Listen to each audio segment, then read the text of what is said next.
Hello, Sam. Hello, how are you? I'm good, thank you. So we're going to do a little reversal in roles today after our last chat and meetup. So I get to interview you after you've done the most epic of epics, the spine, the full fat spine race, 268 miles of it. And so, yeah, let's chat all things spiny. There's so many questions, and even not even just including feet questions that I want to know. But firstly, congratulations. Yes, thank you. It's a bit of a come down for you, isn't it? Because last week you were interviewing Camille Herron, and now you're interviewing little old me, Yeah, Mr. but she's not Nobody. done the spine. I think she would fully admit she wouldn't even want to. So, you're Yeah, you're you're I just as I awesome bet in my eyes. she would definitely have the ultra lean by the end of the spine, that's for sure. Yeah. Did you? No, but the guy that came in probably about half an hour behind me did really badly, and I'd seen him sort of up the course. I can't Mm, remember the chap's name now, but I saw him at Alton and I thought, flipping it, I don't know how you're going to get to the end of this race because he was like sort of doubled over, his back had gone. But I'd not realised that talking to people afterwards that it was something that he'd had a few times before in races. I think he'd done it the year before and came in the same way, sort of like doubled over to one side. And he was just every time I saw him at any of the checkpoints, he was um, shall we say, not begging, but sort of trying to coerce the medics into letting him have more codeine. oh, Keep going. oh, crikey. Oh, that's such a hard line for the medics to take, isn't it? I mean, it's just, yeah. What? One of them said, I was talking to one of them that I'd spoke to on the summer race, and she was just saying it's just like a fact that some people on the race won't get to the finish without really strong painkillers. Mm, Um, and I'd sort of I sort of had some knowledge of this from my summer race. So in the summer, obviously did Challenger North, did the top mm, section, 106 miles, and I had co-codamols with me, so some strong paracetamol, codeine, painkillers, and I didn't anticipate having to use them. I had a box of them from when I had like knee pain, and that someone had given to me, and obviously not the best thing to do. Always have a prescription. But I'd got them as sort of emergency use that, I'd heard that, your feet can mm. get so bad that you need strong painkillers. So I got them with me, but my blisters were so bad in the summer that I was taking them from probably about Alston, which was like so probably the second checkpoint in on that race. And I took them like religiously every 4 hours until the end of the race, and it was the only thing that took the edge off the pain and suffering. And it just kind of, yeah, you've got to be careful that you don't, because when on the race like that, you're kind of tired all the time, and you like question yourself: has it been 4 hours or has it been 4 days? How many hours has it been, or has it been 4 minutes since I took them? So you Yeah, never yeah. quite, you're in a bit of a weird world I don't where know. time. Is there any data on codeine? I mean, obviously everyone knows you can't take ibuprofen, but paracetamol is Yeah, okay. But I don't know about yeah. codeine. Mm. Well, codeine, I suppose it's an opiate, isn't it? So it's one of the lesser ones that, and I think I'd had it occasionally. I'd taken it when I'd had like really bad knee pain over the last couple of years. So I think I built up a bit of a tolerance to it anyway. So when I first took them, they were quite strong, and these two sort of knocked me out a little bit. But years of sort of taking them when I needed them, kind of, I think I built up a bit of an immunity to them. So having like I was only having one tablet. So normal dose would be having two, but I was having one every 4 hours. Um, and I didn't rely, and that was on the summer race when my feet were so bad. But on this race, on the full winter race, it was as expected. So people had sort of said to me going into the race that your feet won't be as bad as the summer because the summer was a bit of a fluke. thing anyway, that it was like super torrential rain, which turned to hot weather, which made your feet swell, and then everybody's just got blisters. There was, sort of 90% of the field was struggling with blisters. But in winter, allegedly, because it's cold, your feet might rub, you might get blisters, but that your feet don't swell in the same kind of way, which was true Okay. because I think by the end, by the last checkpoint in the summer, my feet were starting to swell, and I could see like my feet started to look like baby's feet. There was no veins or anything, no definition there, just like splodge, and my feet just rubbed constantly. Whereas with this race with the full spine, my feet didn't swell until the day after the race when I sat in the car to come home, and like the 3.5 hours or whatever it took to get back to Derby. I Mm. could just feel that I just felt like pressure on my feet, and I could feel them swelling. By the time I got home, they were like baby's feet. But fortunately, I was allowed to then get on the sofa and be waited on hand and swollen foot by the wife and girls, which is a rare occasion in our house because there is no sympathy in our house, especially when it comes to anything related to running. So if you're ill, you're lucky to get a bit of sympathy. But if you've got something, an injury or something related to something you've done by choice, which is running, then normally there is zero empathy and care and sympathy. But for somehow for this race, it seemed to bring out the mothering instincts in my wife Kate and the girls. They rallied around and brought me drinks and propped me up and brought me painkillers and allowed me to just sort of vegetate on the sofa and look at the fire and watch the TV. So it was quite nice. Okay, so for any of you sharp-eyed viewers who suddenly wondered why I've jumped to my sofa, we're having some technical issues here, and Sam was out of sync, which he probably was when you were on the spine as well. So, so tell me, gosh, I mean, there's so much. So obviously, you know the spine so well. You've been on the media team for the last few years. You've been on the safety team. You've worked at the checkpoints. What was it like being on the other side? Mm. I suppose, and yeah, like you say, I do know the race sort of inside out now, having sort of briefly seen bits of it when being on checkpoint and stuff, and getting to know parts of the team. Then with the media team, basically, I saw every single checkpoint being on media team and sort of was everywhere at different points of the race, seeing bits of the landscape I'd not ran over myself personally. But then I think doing the summer Challenger North was the thing that kind of pieced everything together.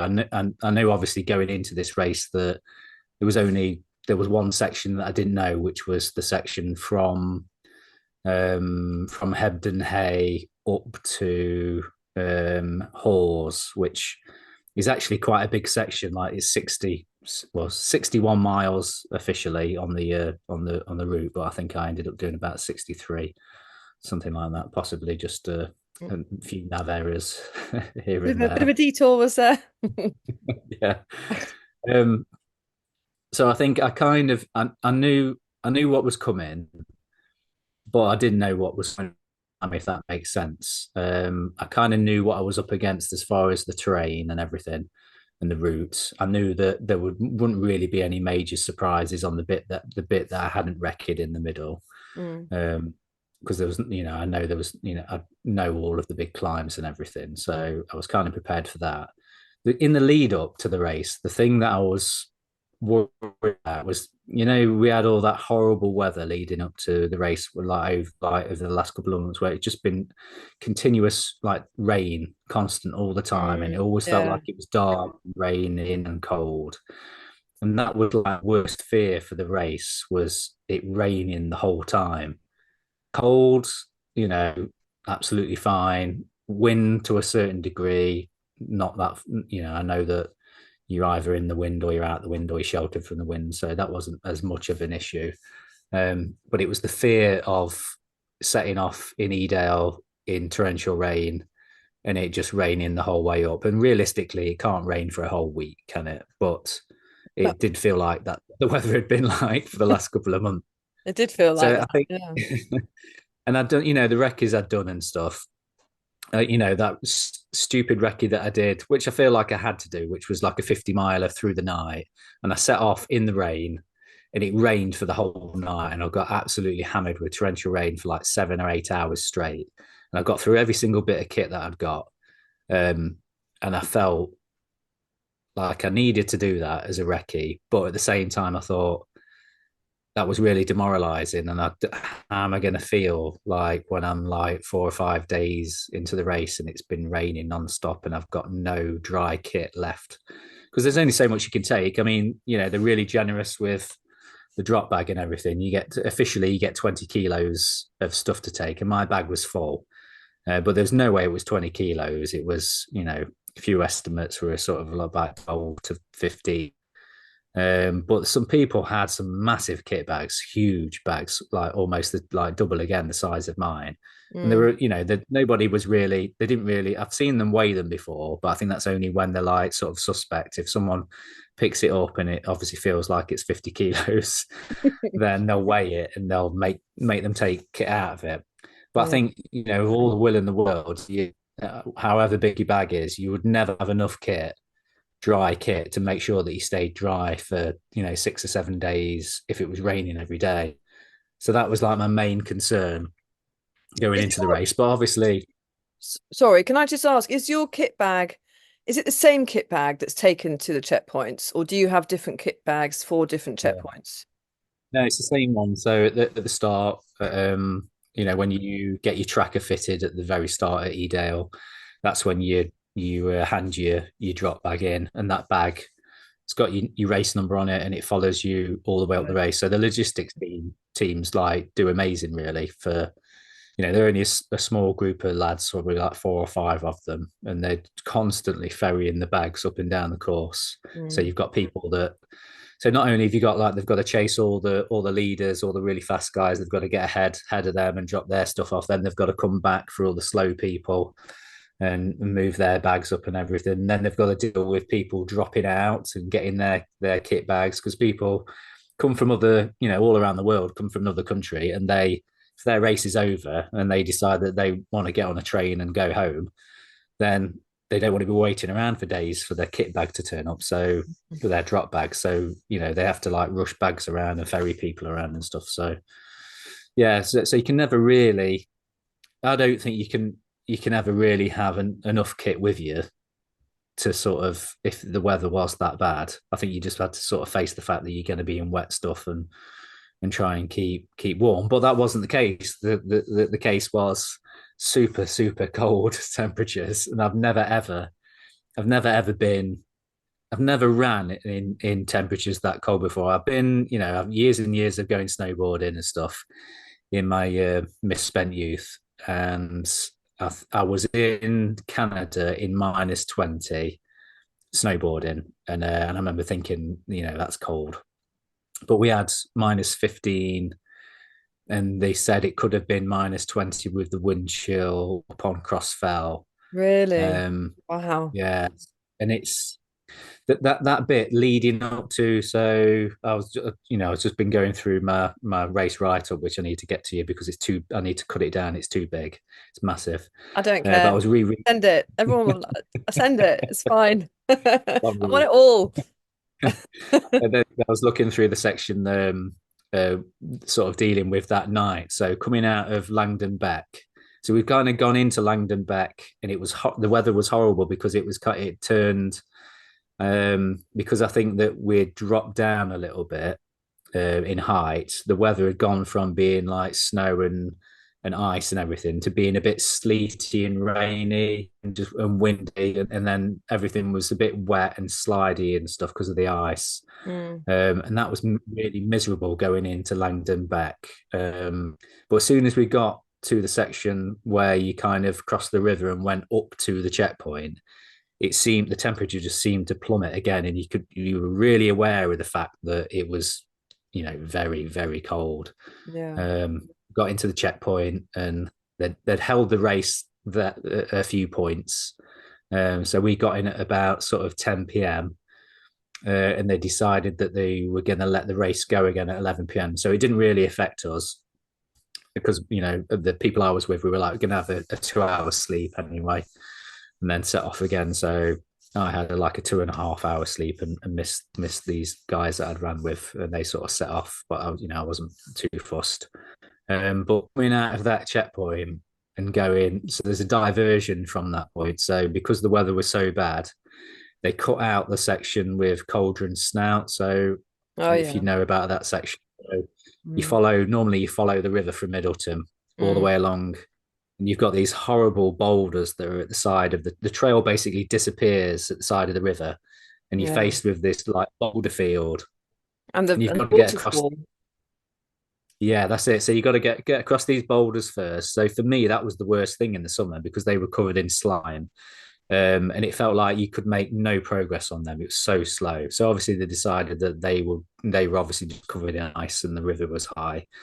But then you've got Cauldron Snout, which is the famous waterfall, which even in the summer, um, that was quite fear inspiring. Like you sort of everything's wet, even though it was summer and it was dry. Obviously, waterfall, there's water everywhere, spraying all over the rocks, and you physically have to you put your poles away and physically climb using your hands. So it's a proper scramble up some sections that in the summer it was dodgy. Mm. So you can sort of see the logic in the safety team saying, no, it's a bad idea for people to go there because somebody's going to end up slipping backwards Yeah. and cracking their head open, breaking their neck. So the diversion was that you come out of Langdon Beck and instead of going along the river, you sort of turn right and you ended up getting onto what I assume is like an access road, but because of all the snow and ice, it just there was a couple of tire marks here and there, but basically it was just Mm. like sheet ice and snow. Go just like a gradual climb or to hike up Nick. And it was at this point where that was the coldest point for me. It was sort of probably about 4 o'clock in the morning, 4 or 5 in the morning, sort of the witching hour sort of thing. Mm.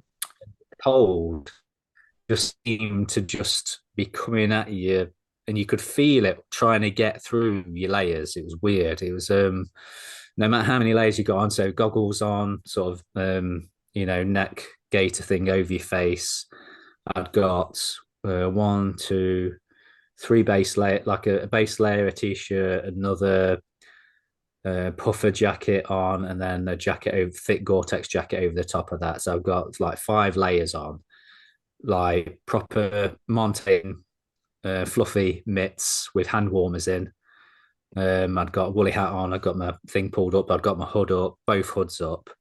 I'd got thermal leggings on, and over the top of that, like Gore-Tex waterproof trousers over that. And it Mm. felt like if I stopped at any point for any reason, say if I'd slipped over and twisted an ankle or really hurt myself, if I'd have stopped, then it felt like you would be in serious danger of just freezing to death. I think you'd get so cold so quickly that you would struggle to just be able to could even just taking your glove off to do something. So I took my glove off to get something out of my waist pack, and my Mm. hand just from that probably like 30 seconds, maybe a minute of faffing around with my hand out my glove to then putting it back in again. And bear in mind, I've got a hand warmer inside, one of those hand warmers you can put inside your gloves. I got that and I was holding on to it Yeah. inside my glove. It still probably took about 40 minutes for my hand to get warm again, just from Mm. having it out for those like 30 seconds.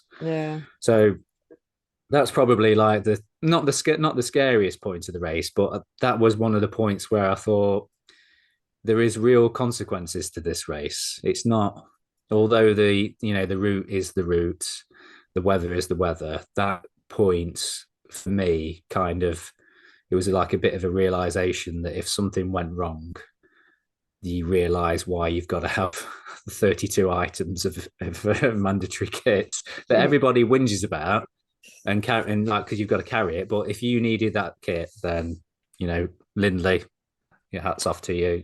We need every single bit of kit for that. Yeah. Um, Gosh, so I love your technical description of the layers. Stu will have a heart attack when you're talking about a puffer jacket. Sorry, yeah, not a puffer jacket. But it's what is it? A down jacket. It's a down jacket, isn't Was it what? I it? don't know. Was it a down jacket or was it a synthetic jacket? Was it? It was actually, the last year the Montaigne jacket, spine jackets that they gave us. Yeah, that's So it's a synthetic. Yeah. yeah, Pertex Yeah. one. So I probably, in hindsight, could have done with a proper down jacket, but Yeah. I'd already spent a lot of money on kit, and Yeah. because I'd already got a couple of these Pertex jackets, I decided that I was going to use them. Do you think, yeah, so that you would have changed, perhaps in future, perhaps if you go back, you would do that. Is there anything else you'd change about your kit? Anything else? Did anything else work for you particularly well or fail you? Yeah, I think the only thing that I think I'd got it all pretty much worked out. I had all in my pack. I carried in my main pack. I carried all of this mandatory kit that I knew that I wouldn't have to touch. So like sleeping bag, inflatable roll mat, and bivy bag and stuff. And then other things like ice spikes and stuff like that. They were in the top so that I could get to them, but I would have to take my bag off because your bag is so heavy that you don't want to take it off unless you really have to. Mm, So there was only a couple of times in the whole race where I took it off between checkpoints just to do something and get something out because I felt like so I'd got pockets sort of on the front and on the side of that. And I'd also got like a Montaigne 3 litre waist pack as well, yeah. which worked really, really well. I was really pleased with that because I was in the lead up to the race. I'd not really had a lot of time to train with that. I'd got it, but I'd Mm, not really. I'd gone out and said that I'd done, training, recce run, training run in full spine kit. But actually, in reality, it's never full spine kit. It's only when you actually do the race that you realize how much extra kit that you've got to carry. So that worked really well. So in the front of there, I'd got sort of my handheld GPS, which I only used once. Actually, I only turned that on once in the whole race, mm, and that was on the Cheviot's because it was there was a couple of us that couldn't quite figure out where the path went. So we both got our proper handhelds out and looked at that rather than looking at your watch. mm. Um, Kit, I suppose the What's only mistake. mm. Sorry, I was going to Just ask. gonna, go on. I was going to ask what pack you had, your main Yeah, pack. Montaigne Gecko 20 litre. Okay. Yeah, so that's a 20 litre plus. So I comfortably got all of the main bits in the main body of it, and then the side pockets that are like stretchy side pockets. I've managed to sort of stuff food in them, because some stuff can fall out of those packs. They're great, but side pockets I wouldn't trust having like gloves in there because if you're twisting and stuff, they can move around and pop out and fall on the floor and you don't notice. So I kept them mainly for food. So all the whatever food I've got, I sort of stuffed in those side pockets. Mm. And if they fell out, they fell out. That was that's it's only food, so it's not like losing a. You wouldn't want to lose like a one of your really expensive Montaigne gloves. So Mm. Yeah, you yeah, don't want yeah. to do. And shoes? Shoes, yes. So I started in my Merrill Agility Peak, well, the Peak Agility fives. They are so they're the blue and black things that have got a built-in gaiter on them. So they're like a traditional like trail shoe, super grippy, nice cushioning. And they've got like a zip cord type tightening thing on the inside that you sort of pull and lock. So it's not like a lace on the inside, and then it's a zip that goes from more or less the front and goes right up your ankle. So it's similar to like the Scarpa ones that you've probably seen people running in. The ones, So yeah, the ones I've got are the Calibra G, that's uh, it, yeah. So, the so they're sort of like slippery. Merrill's version of them, and I absolutely loved them. So I got a pair and I brought a half a size bigger than I normally. So I'm only little, so I'm only an 8.5. normally on a good day in the shoes. So I got a size 9, and they, because I was worried from years and years of running in ultras and having a, what I thought was wide feet, and liking to have like a wide toe box. They felt pretty good. So in the summer, I used some Saucony trail shoes. I can't remember the name of them now, which ones they were, but they, after about 100 miles, they felt too narrow because feet was swelling. So I was worried about that. So I'd also got, as well as those Merrells, I'd also got a pair of size 9.5 Ultra Olympus, brand new, that I'd only sort of worn a couple of times around the house, and I got them in my drop bag so that I knew that if my feet swelled, that I could put those on and my feet wouldn't be touching the side, because they're super wide and they're a full size bigger than I normally wear, so there won't be any issues with that. But it wasn't an issue. So I absolutely loved the Merrells, and I wore them quite happily to the end. So that's not saying that I didn't get any blisters, because I did. So the main places I got blisters in the summer were on the side of my heels at the back. So I spent a lot of time, like everyone does before the spine, moisturizing my feet every night for about 2 months. So my feet were as soft as they could be, because it kind of goes against logic, really. I always thought that, if you had calloused feet and hard feet, that would be the thing that would stop you from getting blisters, because your feet aren't soft. But the reality is that if you read that book about fix your feet, how to fix your feet and everything, you realize that blisters form around a callus. So those calluses I had on my heels were the thing that gave me the horrific blisters in the summer. So I got rid of them, shaved them all off, got super soft feet. So the only issues I had with blisters was early on. I got a bit of a hot spot under my big toe on my left foot. So I stopped really early in the race, which would have been sort of dropping down out of Tor side and going up the other side. So probably, not even 20 miles into the race, I'd stopped and I took my socks off and I taped my big toe with some spare K-tape that I'd got, and I changed my socks. And I think that was the thing that stopped, because that's what they say, isn't it? Always be bothered, always stop and sort something out. Whereas in the past, I probably would have ignored it and waited to the next checkpoint. But I stopped and looked a bit silly at the side of the trail while everyone's sort of traipsing past at high speed, and I'm sat there fiddling my feet, and everyone's thinking, "Oh, his feet are going to be knackered if he's done that, if he's doing that so early." But it was 100% the right thing to do. Yeah. It sorted that out. And then the only other blister that, and it didn't really irritate me that much, was on my little toe on my left foot. It started to rub on there, so I taped that fully. And during the course of the week, that toe, the blister never broke, but it became like I've got some great photos of it. It became like a balloon, so the whole of my toe just turned into one giant blister that was like full of fluid, and my toenail was floating around inside this balloon of bodily fluids. Oh, So joy. the kids loved it at the end when I was like showing them. It was like almost like a little fish tank with a toenail fish floating around in it. And I can't believe it didn't burst the whole time. I was thinking at some point it's going to burst and it's going to absolutely sting and really, really hurt. It never did. I just carried on taping it up at every checkpoint, and Did it never they, burst.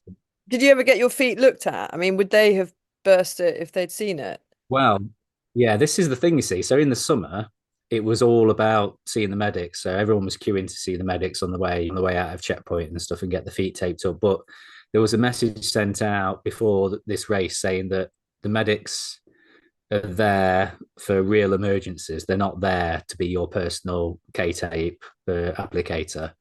Try and sort out your feet yourself. So I just assumed that the medics wouldn't touch your feet, but I know that they did for some people if they had real issues. Yeah, But yeah, I kind of got into the sort of mindset that rather than waiting to see a medic, just get on with it yourself. I'd learned enough from the summer race to know what I needed to do to my feet. And I think you can only really you can only really find out that kind of thing yourself by just doing it. You can't really do it in training because you're taping for a problem that's not even there. So learning to sort of react to where getting hot spots and stuff, and learning to put K tape on early and put it on areas that you know are gonna rub if you've had that experience in previous races. So on the whole, I was really, really chuffed with how my feet survived. Although towards the end, I always descents were always tricky anyway with your feet. So because your feet are like sort of moving around as you're coming down, and if you've got blisters on your toes,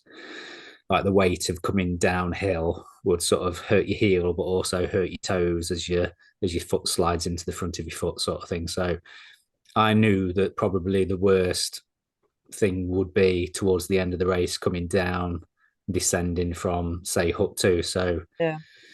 this is what happened this year. So I'd naively said to Kate and the girls, because I knew that I was going to be finishing sort of Friday night, and they came up Thursday night and had the day out Friday, and then came and sort of waited at the race for me to come in. I'd got to hut 2, and I'd sort of said, "Oh, it's only 7.5 miles from hut 2 to the finish." And in the summer, I don't know how long it took me to get down there. It was a long time, but I naively thought I'm in better shape this race. An hour and a half, and I'll be down. But actually, in reality, it was 3 hours. Yeah, Yeah. it took 3 hours to get That's down. Yeah. Bless you. That's so funny. An hour and a half. So I I mean, was win- I actually, was you'd be winning it if you were doing it then. Yeah, well, I was wincing with the pain of coming downhill with my blisters, and it was all ice. And obviously, by that point, it was like gale force winds as well, 70-mile-an-hour gusts of wind. So you were struggling to just stay upright anyway, using your poles to try and just stay on your feet. So it was a bit, yeah, it was a bit rough. So, but we got down eventually. But Good. um, Well, but I mean, part of the whole challenge is managing yourself, and your environment and that sort of continuous like self-check, making sure that you can keep going and knowing what to do with yourself, as you say, whether it's looking after your feet or knowing when to stop to put on or take off a layer, um, which will prevent you from overheating or getting hypothermia. I mean, that is all part of the challenge, isn't it? So it sounds like you ticked all the boxes there. I think going into like the first day, I'd purposely taken various bits of kit with me, um, and trying to decide when to use them. And I'd kind of figured that the start of the race I knew wouldn't be so cold. So going from starting off at Edel and going up onto Kinder, I was aware that it was sort of like plus 2 degrees or something like that. So relatively that was warm. So I wore my sort of thinner gear. So I've got like a Montane synthetic down jacket, and then a Montane like Gore-Tex jacket to wear over that, and some Mm. thinner gloves. And I knew that they would do me all the way to Hebden, and then I thought, I know it's going to go cold through the night, so if I'm going to change my kit, I'll do it at Hebden. So at Hebden, I'd got like a mountain equipment, really heavy, thick Gore-Tex jacket, which I knew would sort of keep out every Mm. bit of weather. And then obviously I got that thicker Montane synthetic down jacket to go underneath. And I'd also got my can't remember what brand they are. I think the Berghaus waterproof Gore-Tex trousers, which are really heavy. So I knew that if I swapped into them, I sort of anticipated at different points being able to swap back to the thinner, lighter stuff. But in Mm. reality, once I'd got that heavy kit on, that was it. It just stayed on for the rest of the race. And the only time I think there was a point where I took the jacket off. I took my jacket off, the outer jacket off, and realised that the sort of condensation and sweat had formed ice on my jacket on underneath and everything. Oh And no, really? Wow. I thought, well, I don't know what to do for the best. I feel warm, but also I don't really want to get super cold with, if you sweat and all the condensation is turning into ice, then you're going to get cold anyway. So I think I kind of just, and you're not moving, I'm not Jack Scott. I'm not moving fast. So the amount of body heat that you sort of retain by just, moving at a steady pace, Mm, I think it just seems, yeah. So as far as like the kit and everything, I was really happy with. The only yeah. thing I did do is actually I taken with me. You have to have um, warm gloves with fingers, and you have to have waterproof mitts at the minimum. So I'd got some Montane, um, really good thick warm gloves with fingers, and I'd also got some waterproof over mitts. Hmm.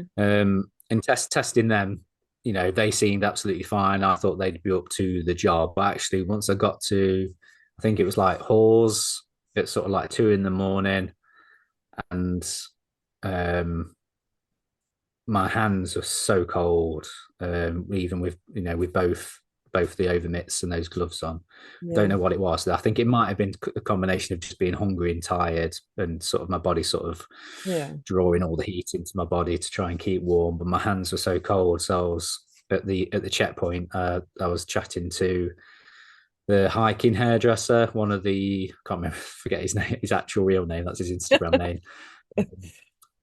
The checkpoint, who's on the media team, and he was like, I've got some spare gloves.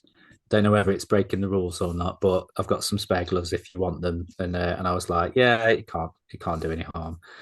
So I took his Montane like fur lined mitts, and basically I wore them for the rest of the race because it was so cold. Even there was at no point did I feel like my hands are sweating, even Yeah. with like with the glove warmers inside. They just felt perfectly regulated. So yeah, and that's just reminding me I need to post them back to him. He's given me his address to post them back. So at the minute I've stolen them from him, but I will post them back. So if you're listening to this or watching it, I am posting them back. Person with no name, but who is Yes. Yeah, yeah. In- um sleep.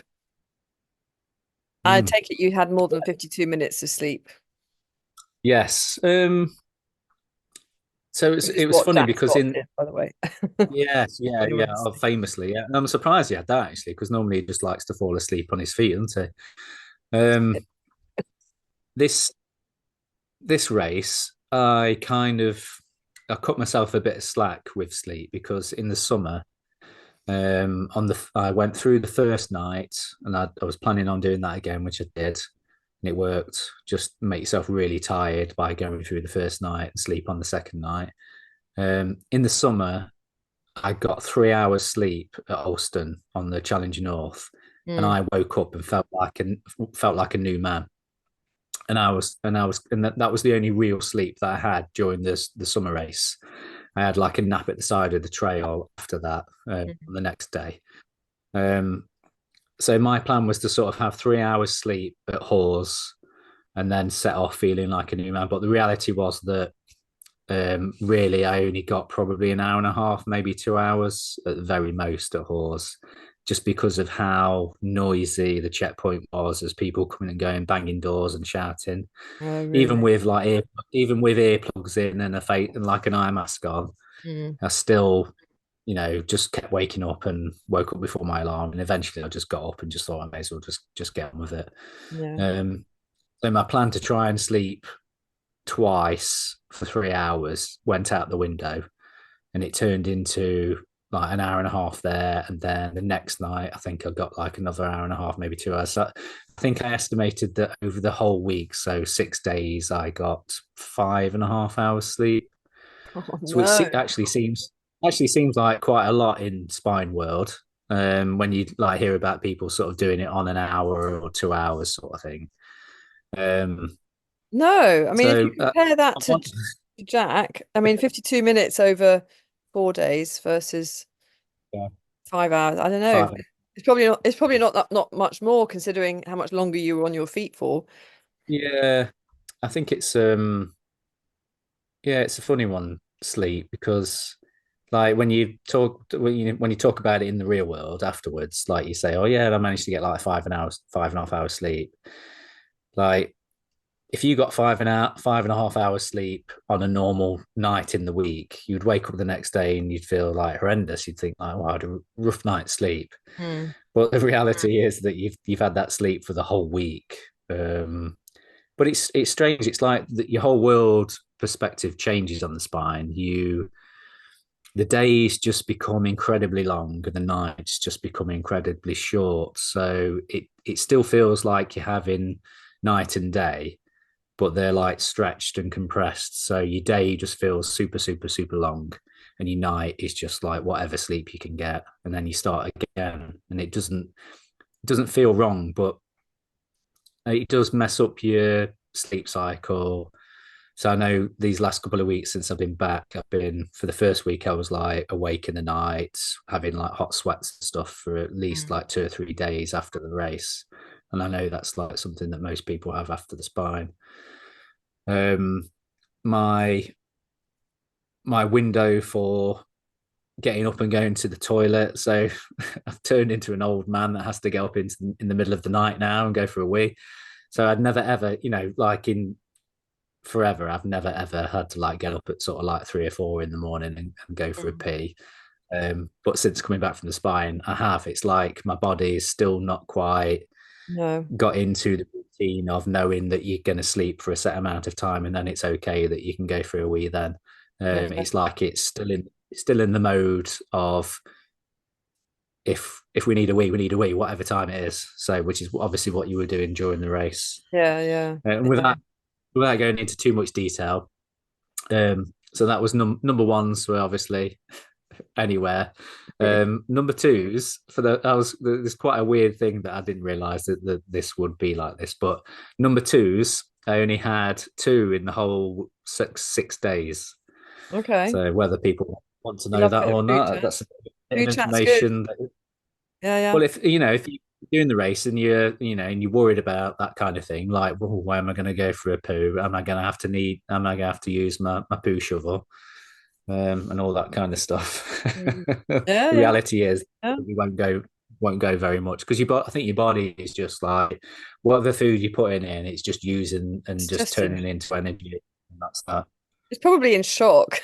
It's like, oh my God, I've got to hang on to everything that's coming in. Yeah, Oh, yeah. funny. Food, Oh, energy. fantastic. Well, what else is there? I mean, gosh, I mean, Kit Well, obviously. we haven't talked about my near death experience Oh, right. with the Crikey. injury. I need to know. Yes. Tell me all. What happened? Is this a manly near-death experience or a real near-death experience? So it was, well, it almost ended my race basically. Okay. So it was on the Thursday of the race. So it was the section going from where was it going from? It was a section lead from Alston leading up to Hadrian's Wall, which is like notoriously quite a boring section, Horrible which bit. is just Yeah. yeah, like fields, I was farmers' stationed fields, and there on the spine on the safety team. Yeah, yeah, yeah. Bog, there's not a lot. Yeah, mud. bog and not a lot to see, not a lot, not great environment, so not very interesting. So it was probably about sort of 5 o'clock in the morning, sort of at that point where you're like super, super tired before the day starts to appear again, sort of thing, and you feel like a fresh sort of zeal for the day. It was super cold, so that night it was probably like minus 15, I reckon 13, minus 14, 15, something like that. Felt super cold and damp. I was crossing a stone wall, and I'd sort of got both feet over the top of the wall, got both feet on the other side on, kind of the slabs that stick out that you Mm. used to sort of climb up and over them. Yeah. And just as I sort of pushed myself off to sort of step down to the next step, both of my feet slipped from underneath me, and I somehow managed to sort of fall forward with my poles out. Sort of in an instant, thought it's okay, stick your poles out. So put my poles out, they hit the ground first.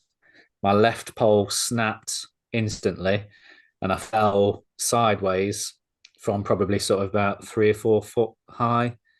Fell completely sideways, um, hit the deck. So the ground was completely frozen. It was like concrete. Hit the deck, landed on my hip, and then whacked my head and knocked myself out.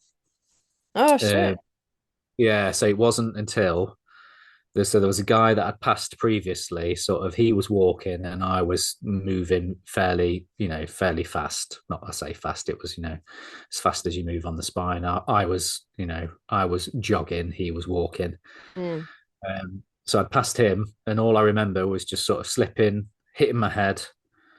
And the next thing I know, he's there and he's picking me up, trying to get me to stand up. So we're not quite sure how long I was knocked out for. It may have only sort of been like 30 seconds, or it may have been a couple of minutes. We don't know. The safety team was sort of looking at the trackers to see if they could figure out how long it had been. But basically, ASOC, he who's a Gurkha runner, and I've been Oh, I chatting to know him. him. Yeah, yeah, Yeah, yeah. he's coached by Jack Scott.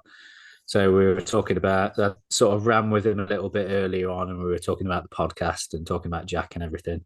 Yeah. So it's sort of we were friendly, but by this point I'd sort of left him walking and I'd sort of ran ahead.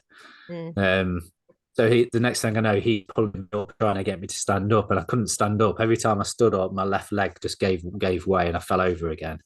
So this sort of went on for sort of like a couple of minutes, and then I sort of came to, and it was like, "What do you want to do? Do you want to get in touch with the safety team and stuff?" And I was like, "Well."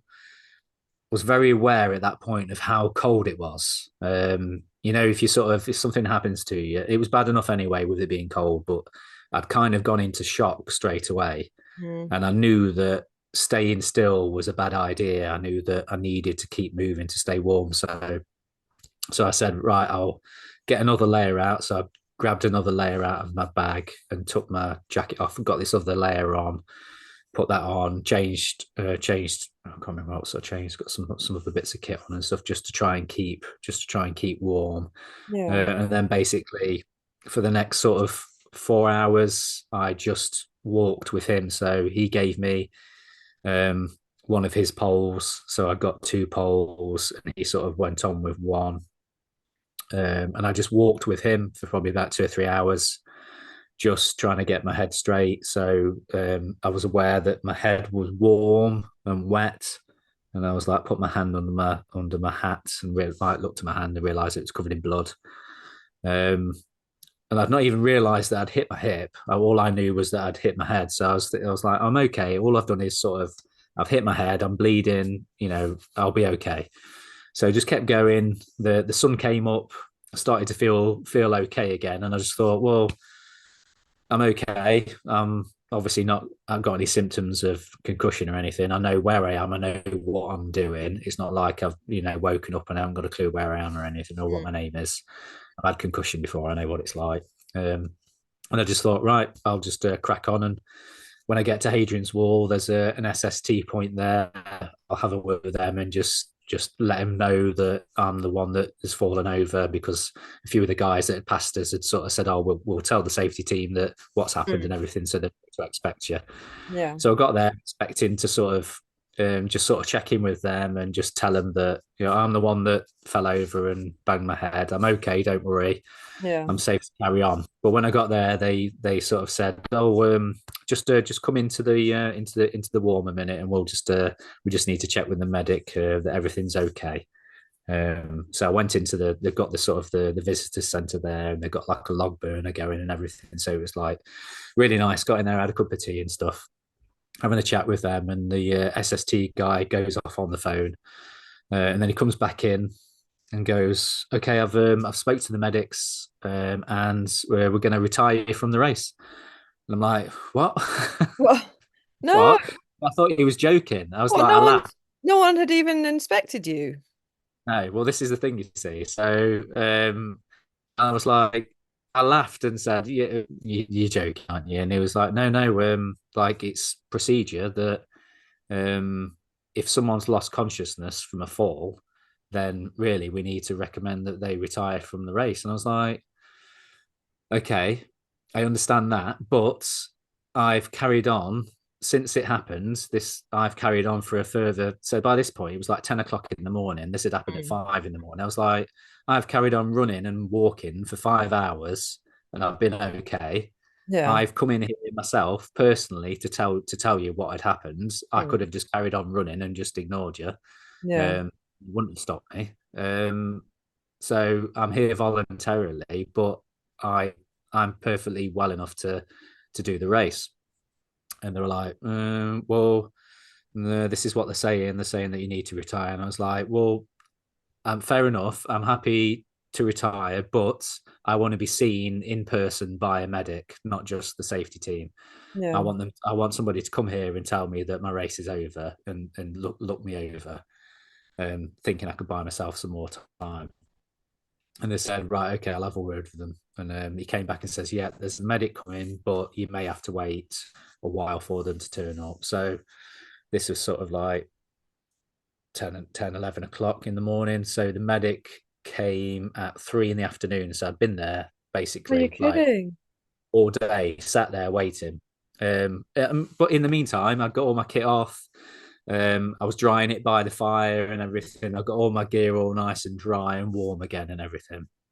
And I'd had some food, sat down, and I've been talking to the SST guys and stuff, having some photos and stuff, and having a whale of a time. But at the same time, thinking, Must have been "Is my really race over?" anxious.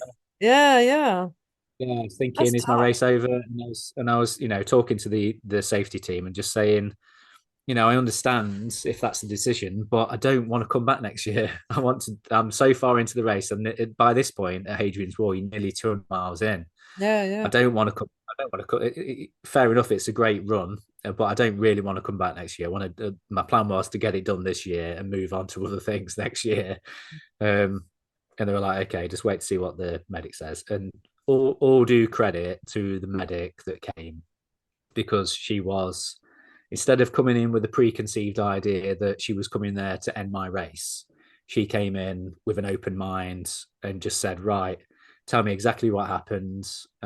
When was it? How have you felt since? What's happened since it happened?"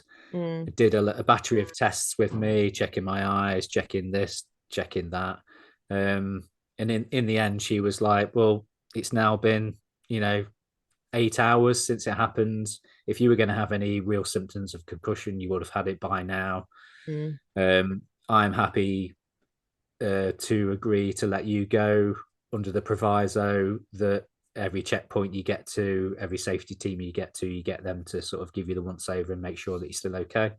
Other than that, it's your choice whether you want to carry on." And I was like, "Yes, let's go." So gosh, I what a kind of, relief. yeah, so it's sort of like 3:30 on Thursday afternoon, thinking my race was over. I set off again, thinking, "Oh, I've only got like an hour left of daylight." Whereas, by that point, I would have been right up at, I'd have almost been at Bellingham Bellingham, by that point. yeah. Yeah, ready to sort of finish Friday in the day. And you didn't get But that time back at all. It no, wasn't no, like they no, you stopped the don't. clock for you.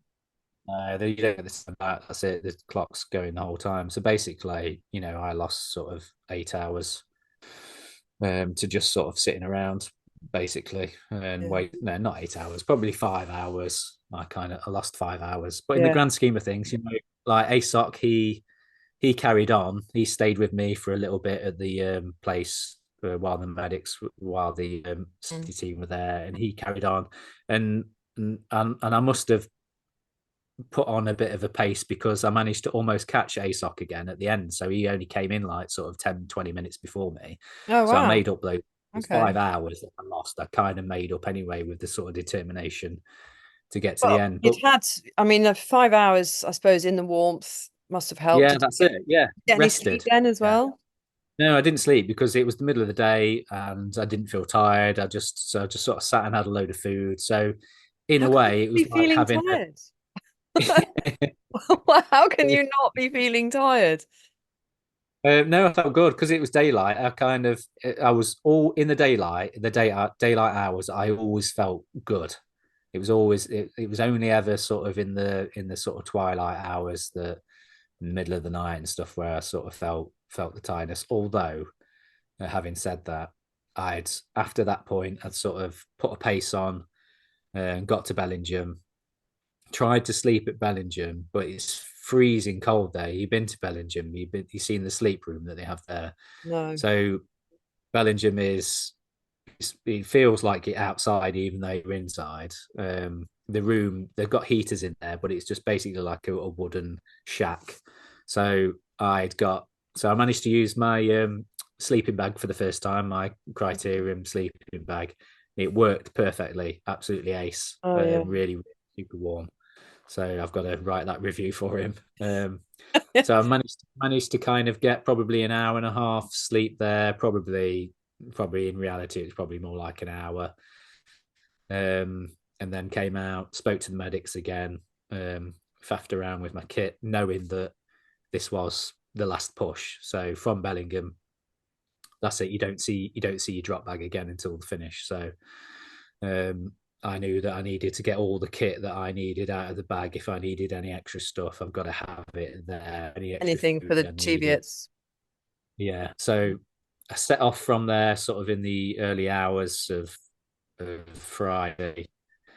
Um, got down to so went through Kilda, can't remember how to pronounce it, Kilda Is it? It's Forest. a marathon, isn't it? From Bellingham to the end, roughly distance wise. No, no. So that's from Burness. Oh, It's Burnett. 25. Yeah, so it's like it's a 40 mile. It's a four. Is it a 40 mile leg or a 35 mile leg? I can't remember. It Okay. might be like a 40 mile leg. So it is a decent chunk.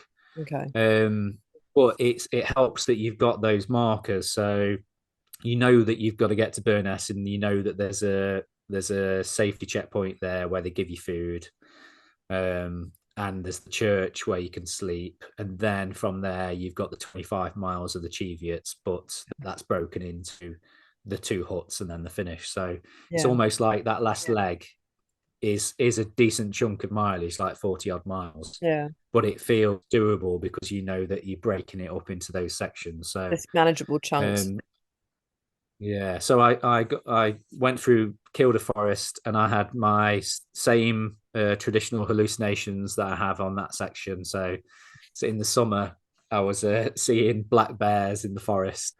So my mate Ben, Ben Wells, Yeah. we wind each other up about seeing bears and stuff. In he sees them in Wales and stuff, and I see them on the spine race. So I saw loads of black bears. Um, for the first time this year, I saw a row of giant, absolutely huge knights in shining armor that stood at the side of the trail, and they were Impressive. like tree. Yeah, they were like trees that had sort of, when trees sort of have died and then they dry out and they go like silvery color, and Yeah. the sun was just coming on at the right angle so that they shone sort of silver in the distance, and my mind saw knights in shining armor all stood at the side of the trail with big swords and stuff. So that was a new one for me. Funny. But dropping down to Burness, I felt really, really tired dropping down to Burness, Mm. uh, to the points where I knew that I was going to have a sleep once I got to the church at Burness. So I got down there, went to the SST point, and no, in fact, did they ever sleep? They ever sleep first? I can't remember. I think I had to sleep first. I literally got to the church and decided Mm. that I just needed to sleep in there. So that is just literally just a drafty old church, tiny little thing. And everyone was just there was probably about 4 or 5 people in there sleeping, and they just literally got the sleeping bags out and they were just laying on the floor in between the pews. So I decided that I didn't really want to sleep for too long, but I just needed a nap. So all I did was take my bag off and my waist pack off, and I lay on the wooden floor, like fully dressed, and just lay on my back and close my eyes. And I probably nodded off for sort of like 15, 20 minutes, and then started to feel really cold. So I thought that's a good sign. I've had a little sleep. I've been woken up by the cold. It's time to move on. So managed to get my kit back on, head down to the SST point. They had some hot food there, so I had coffee and some hot food. Then I went back to the church and just put some extra because they only give you half an hour at the SST point. So by the time you've got in there and had some food, the time's ticking, and I wanted to just sort out my feet a little bit more. So I went back to the church, got out my final bits of K tape that I'd got, and just plastered all my Mm. toes up that were rubbing, and just thought, this is it. This is a last push. Whatever Right. I can do to me is just got to last me to the end.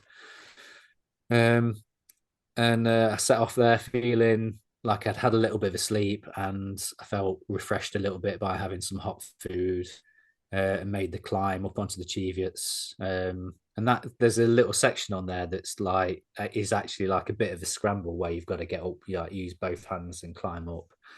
And then once you get onto the top, in the summer when I got on the top of there, it was blowing a gale up there, and it felt like winter.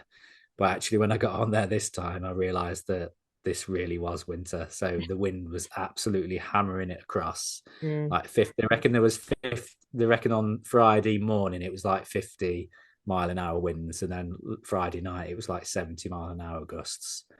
So you were kind of it's so windy that you almost like using your poles to stop yourself from falling over, from being blown over by the wind. Um, but I quite enjoyed that section. It was all right. I got chatting to another runner. We sort of fell in pace for a little bit.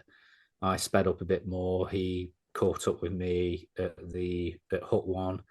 I tried to not stay in there for too long because I know people sort of stay in there for the full half an hour, but I was I could see the finish line at this point, and I wanted to get done on Yeah. Friday. I didn't want it on into the Saturday. So with all that time that I'd sort of lost having to wait at Hadrian's Wall, I was keen to sort of try and make that time back up a little bit. So I literally just had a coffee in my plastic mug that I'd got, set off again, put my foot down, got to Hut Two. By the time I got to Hut Two, my feet were hurting. The climb down um, from the Cheviot down to Hut Two, even though you're still really high anyway, that was kind of excruciating. Again, it wasn't as bad as it was in the summer because my feet were so blistered, but this time it was just like ice and snow, so it was Mhm. tricky to get down. But once you drop down onto the sort of level where the hut was, that was where the winds were. That's where the 70-mile-an-hour winds were. The guys, the SST guys, sort of came out to sort of guide you into the hut to make sure that you weren't sort of blown over, basically. Um, so it got us in the hut. There was probably like 4 or 5 people all huddled in there. I've got a couple of photos. You see those photos of people huddled in the huts and stuff. Yeah. I had a cup of coffee and set off again, thinking, yeah, 7.5 miles. It's only going to take me an hour and a half to get down. Just trot And it took down. 3 hours, obviously. three Oh, hours to you say you're half concentrating on avoiding the wind and the wind not blowing you over, and then you're trying to see where you're putting your feet because it's just like sheet ice, snow. Just trying to make sure you don't stand in, all sorts of stuff that's going to make you fall over. And then it was just a slow plod down to the road. And then once you hit the tarmac, that was all sheet ice and snow and everything. And you're having to avoid, you couldn't just walk down the road like you could in the summer. You were sort of going to the side, going through water and stuff. But by this point, you just like, whatever, doesn't yeah. matter now. And And what does literally it only feel like like? it feels like Kirk is a million miles away, even right up until the point where you come over the last brow of the hill. There's like one final climb that you have to get up on tarmac, and then you go round a corner, and then in the distance you can see all the lights and everything. So you see the pub, the border hotel. You see all the banner all lit up and stuff in the distance. You can kind of make out people milling around and stuff with head torches on and everything. And you just like trundling down this road, and somehow you manage to be able to get the energy to run. And you just trot down, and all the lights are all there. You trot through, and it's over finally. And then you get to kiss the wall. And, and my family was there, the girls were there, Kate was there, and we just had a big hug, and we had photos and went inside, got my medal and everything, got a drink, took my shoes off, realized that I didn't really want to stay there. I just wanted to be gone. They were like, "Do you want some food?" And I was like, probably should eat some food, but I just don't want to be here any longer than I need to be, sort of thing. Even though I love the race, um, I'm not Yeah, one for sort of getting sentimental with it. And I imagine myself like coming through the finish line and crying and feeling all the emotion of the race and everything like that. But I didn't. It's the same as in the summer. I'd had highs and lows, lots of lows. But as soon as I saw the finish line, I was just like, job that's done. it. Done. It's fine. It's okay. Mm. I'm done. I'm done. It's okay. So I kind of just was the mentality of, Mm. um, I'm happy to see everybody, see the media team, and say hello to everybody, get some hugs and stuff. But Yeah. basically, I just like got my stuff. Kate brought the car around, I jumped in the car, and we were back at the Airbnb within like 15 minutes. But I was still hallucinating, so the girls were laughing at me because we pulled up outside the Airbnb, and I could see a woman stood with a bucket, just stood there holding a black bucket. And I was saying to the girls, what's that woman doing with that bucket? Why is she stood there with that bucket? I don't understand. And they were like, Daddy, there's no woman, there's no bucket. What are you talking about? What was it? Um, and it was just like it was just the side of the house that Like like tree things or just something? it just merged. It was like a post box or something. It all just merged into, and I could see some woman holding a plant, like holding a bucket. Yeah. And even once I got in the Airbnb, got up the stairs, and my wife Kate said, do you want a shower? You need a shower. Do you want a shower? I'm like, And that's not an option. well, I just said I can't. I haven't got the energy, and I know how sore I'm going to be if I have a shower. All I want to do is just put some. So they'd brought my pajamas with me for me. So I Yeah. put my like pajama bottoms on and put my spine t-shirt on, and literally just like rolled into bed. Um, and I closed my eyes, and all I could see was just like I could see fields, I could see gates, I could see head torches, all sort of still shining in my brain. The brain, Yeah. hadn't switched on. Somehow, I like managed to sleep. And in the morning, I woke up and my pillow was covered in blood from from my head injury. Your head. So I had Gosh. to Yeah. apologize to the Airbnb host that I'd probably ruined one of his pillows. So he didn't mark us down. So on our Had you Airbnb. had that looked at? I mean, had it been like Yeah, bandaged? the medics had looked at it and they'd noted that it wasn't an actual cut. It was just a scuff that so it was like a scrape. So it was a Okay. scrape, sort of probably about sort of like a centimeter Mm. wide, where my head had just hit the ground, and it was more of like an impact thing. So it not. Fortunately, I suppose wearing a woolly hat and a head torch had stopped some Mm. of the blood Yeah. hitting the frozen ground. Okay. But the thing that was the most disturbing was the lump that had developed on my hip. So um, I'd not realised at the time, but when I fell, I'd landed on my hip first and then whacked my head. Right. Um, and I'd not noticed that while I was running until like later on in the race. I noticed that there was a lump that had just come up, sort of the size of a. Well, eventually it turned into the size of probably like not quite a tennis ball, like half a tennis ball, sort of on my hip where it had hit. All right. And instantly I'd got bruising. So over the course of like the next sort of few days after the race, um, this bruising sort of spread across my front and down into my groin area, um, and unusual colours in places where they shouldn't be. So that was quite Gosh. disturbing. So on the Monday, instead of going back to work, which I was supposed to do, I took myself along to A&E because the medics sort of said, your head is okay, that's fine. You'll have an egg there, and you'll have a bit of a scab that will Right. heal up. The the hematoma that had developed on my hip from hitting the ground. Mm. I needed to get that looked at. If it didn't go down within a few days, then Yeah. I needed to get it looked at. And because it just kept growing and the bruise kept spreading, I thought, oh, Mm. I best get it looked at. So I went and got myself down to A&E. Mm. I just had them check it, and they just said, you know, don't worry about the bruising. That's literally like the blood draining down. Gravity is taking it down that direction. Yeah. It's nothing to worry about. But I've still got the lump. It's now the size of probably like a golf ball on the side of my hip. Can we see it? Hey, Can we see it? do you really want to? Go on. Go on. As long as it's not too low. You probably can't see it actually. No. Can't you see Oh, that? look. Oh, yeah. No, that's horrible. Yeah, it is horrible. Yeah. Yeah, Um, gross. so it's the bruising's gone, but the lump Oh, is weird, still there. isn't it? That's quite It high, is though, isn't it? That's not your hip bone, Well, it is right on the top of my hip. is Yeah, it? so where the very highest point of your hip bone, it's level with that. So I think that's where I must have just literally hit that and that ground. Yeah, so Oh. all excited, fun and games, but so I think on reflection, it could have been very different. I mean, I could have knocked myself out and not been found by Mm, somebody. mm.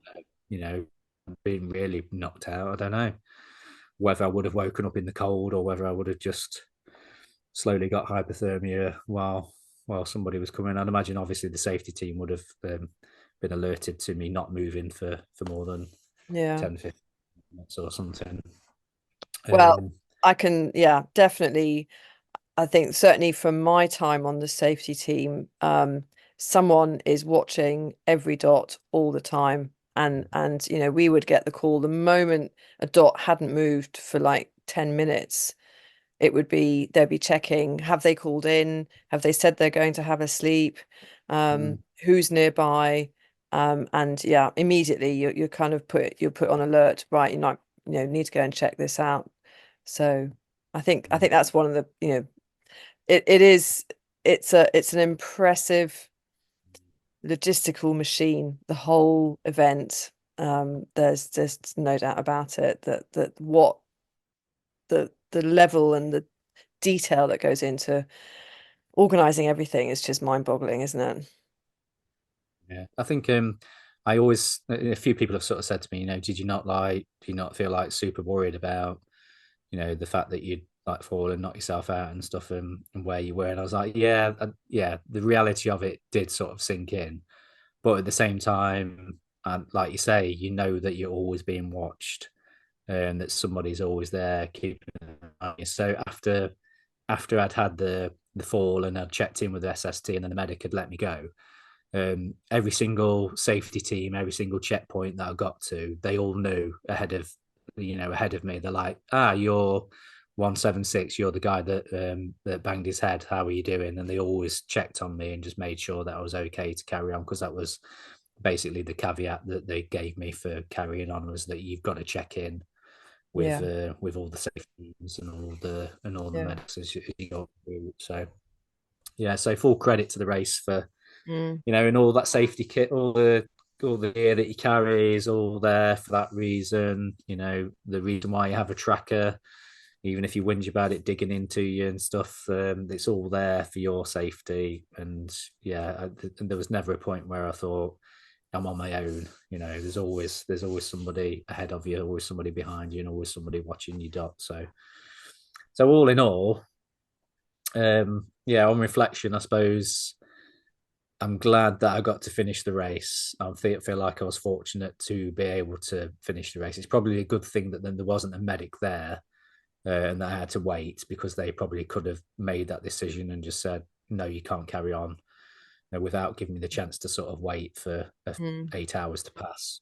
So in some ways, it was probably a good thing that although I felt like I wasted like half a day sat around doing nothing, mm, in hindsight, it was the thing that let me finish the race. And I've been very vocal about not going back again in any hurry to do the race again. I know that I can do it faster, and I know I can make better decisions on sleep and things like that, and food. So I know I could knock a day off if I went back, mm, but I don't need to. It's fine. I'm okay. In fact, next year I'm looking forward to being back on the media team and seeing. getting to see all the best bits of the race without all of the crappy bits, Trauma. all the trauma Yeah, and the horrible bits of the race. So I'm looking forward to getting back to hassling people that are a lot better runners than me, and seeing how they do how they do so well at the race and stuff. So I love the race. I feel like I'll always be around the race in one way or another. But as far as doing it again, no, I'm gonna you don't leave. need I'm to. definitely gonna. I don't need to do it again. I've had the full spine experience. I've had John Bamber's spicy noodles at Greg's Hut. Yeah, You know, I've visited the bits on the lasagna, tube. Austin. New Ulster. I've had every single bit of, the spine experience that you can have, all the things that I get jealous of the people that do the race every Yeah, year. I've had it all. So and you I'm had. perfectly. I know it was cold, but you actually had great weather in a way. Yes. You Yeah. had Yeah. I good, wouldn't change. I wouldn't. good, spiny, Yeah.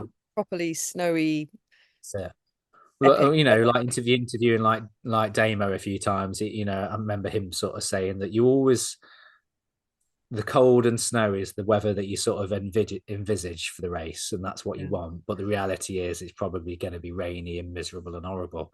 Mm, So I'll take cold and snowy, super yeah. cold over rainy any day. So I'm perfectly happy with the race. And as I said on video, which my wife videoed me saying, I don't need to do the race again. I've done it. I'm quite She- happy. she's going to keep So that. she's got video, yeah, video evidence of me saying I'm not doing the race again. Well, She'll hold me. yeah. I mean, I think it's great. I think you've done it. I mean, I'm still don't not definitely not ready. I'm still very happy when I can to volunteer. Um, I still look at you guys doing it and just think, oh yeah, that's beyond me. Um, I think the fitness side of it is, I think if you've not trained enough, you will suffer, but mm, you're going to suffer anyway. So I think I think it was just like another level of suffering that if you didn't train well enough for it, you would suffer. But yeah, everybody suffers.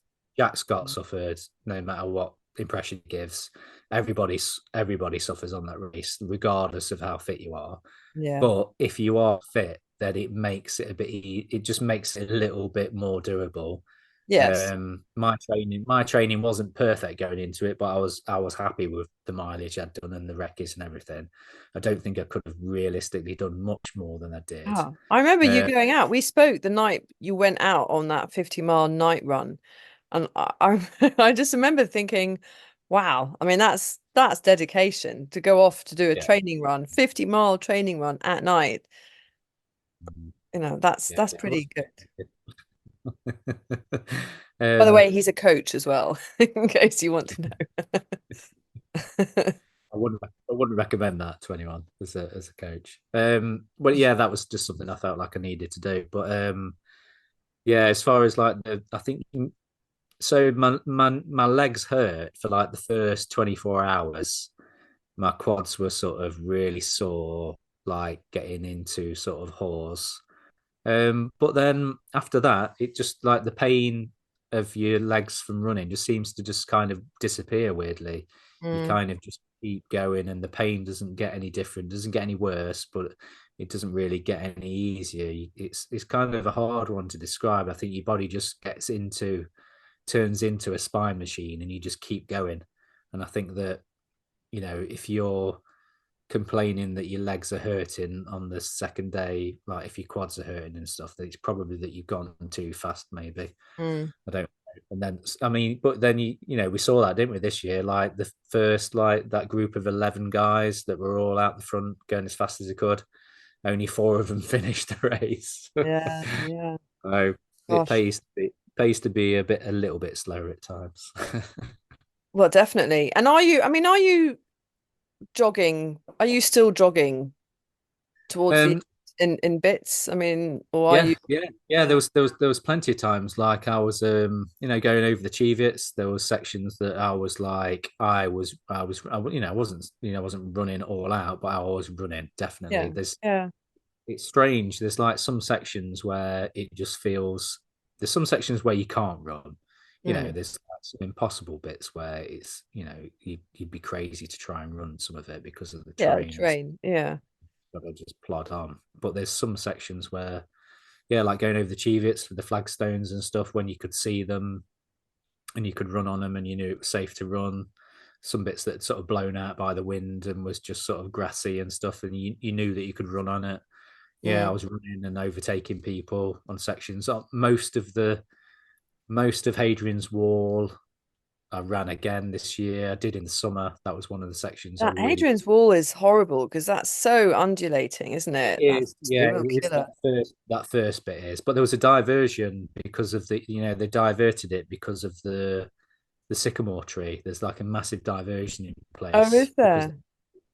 yeah, so you don't do some of the really up and down, up and down. It kind of takes you around the side of it, Oh no. so that made it a little bit easier. Yeah, I've got a That photo of it. So, is that for you? Is that for the race, or was that yeah, just for the race. generally Well, they? no, it's actually it is a proper diversion that's been put in place for the Pennine Way because of keeping people away from the site. Yeah. Grr. Yeah, I mean, I still got a photo. I still the photo I got was from a distance of it, but it's still, You. the iconic shape Yeah, with yeah, yeah. basically the trees missing in the middle. So Okay. shame, Oh well, shame. yeah. You need to send me lots of pictures. Yeah, I got some of the really good quality ones as well. I actually got my hand in my pocket and paid for a couple of the high resolution ones from Adam and Jamie. Well, Jamie, actually, I'm going to hold you to this. He sent me a message saying that he was going to let me have all of his photos of me for free. So I'll hold you to that. Okay. So Well, I'll have, we'll do a big plug for Jamie Rutherford. yes, Uh, and of course, Adam. Adam is Wild Aperture, isn't he? yes, Wild Aperture, yeah, and Yeah, then there's Adam Jacobs.